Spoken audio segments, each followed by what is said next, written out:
After an upsetting choke against the Timberwolves Wednesday night, the Warriors without Klay and Dray lost against the Nuggets on the second night of a back-to-back. Denver will be a contender this year, so I want to focus on the quintessential Jamal Murray and Nikola Jokic pick and roll, and why is it so effective against the Warriors defense. So let's get to it. Denver is both a championship contender with homegrown talent, and the key to their success on offense is all through Nikola Jokic. When Jokic comes with a pick for Murray to go middle, the Warriors with Curry and Looney decide to ice this to the baseline, forcing Murray to go right and away from the center of the court. The reason why this is so lethal is Denver simply counters by taking the screen out of the action and increasing the distance between the two, while drawing Looney towards the baseline in case of a Murray drive to the rim.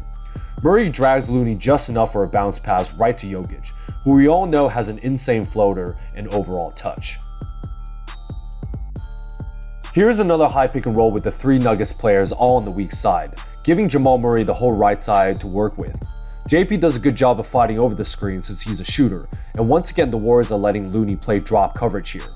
Golden State successfully take away the first action, but a similar theme occurs in which Murray purposely goes closer to the baseline, drawing Looney's attention a little too much with Jokic at the elbow.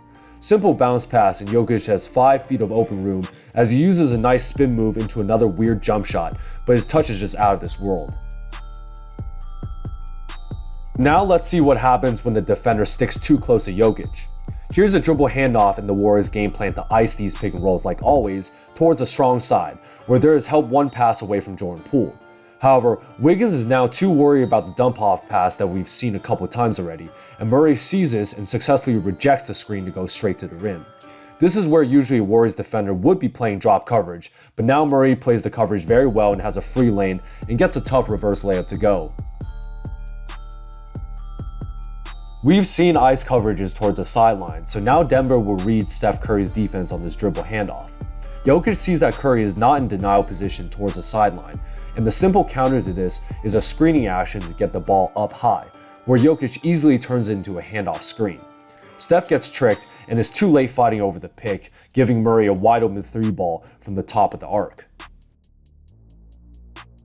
It is such a privilege to play with the greatest passing big man of all time. The Warriors really had no answer for this and will definitely be a problem in the postseason. We have a baseline pick and roll where Steph ices him successfully towards the baseline with Looney, and a similar counter where this time Jokic ends up backing up towards the 3-point line. However, Wiggins gets caught ball watching, and the second there is dribble penetration, Jokic attracts a double team and poor Ty Jerome has to play the two weak side Nuggets players. Jokic fakes looking at the corner first, but instead dumps it off down low for a layup. Another total defensive collapse that started with a Murray-Jokic pick and roll. Finally, we have a horns action where Murray gets the ball at the left wing and immediately attacks the middle of the court when Jokic sets a pick. The Warriors this time are unable to ice this to the sideline as game plan after Murray makes a nice fake dribble behind the back, but Wiggins does a nice job recovering here. Looney is once again playing drop to help on the drive, and Denver counters again by having Jokic purposely back up a little far, so when he catches it, he is right away going up for an open floater. Now let's see what happens when Looney plays the gravity of Jokic instead of Murray. Dribble handoff involving the two, and Wiggins fights over the pick since Murray is a shooter and Looney is playing drop. But this time Looney is so wary of the pass to Jokic that a simple hesitation by Murray gives him just enough space to attack with his left hand.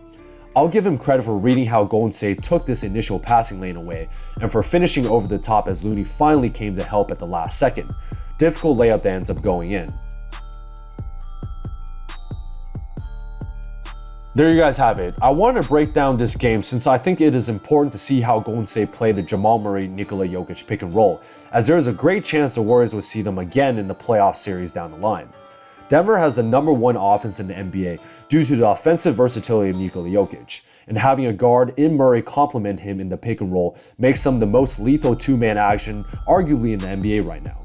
They are able to counter ice defense and drop coverage, while even creating open shots from the weak side or from beyond the arc. A very tough matchup defensively for the Warriors, so they have to watch film on this to make adjustments in a playoff matchup. Hope they bounce back tomorrow against Dallas, so if you guys like this breakdown, like and subscribe to see more.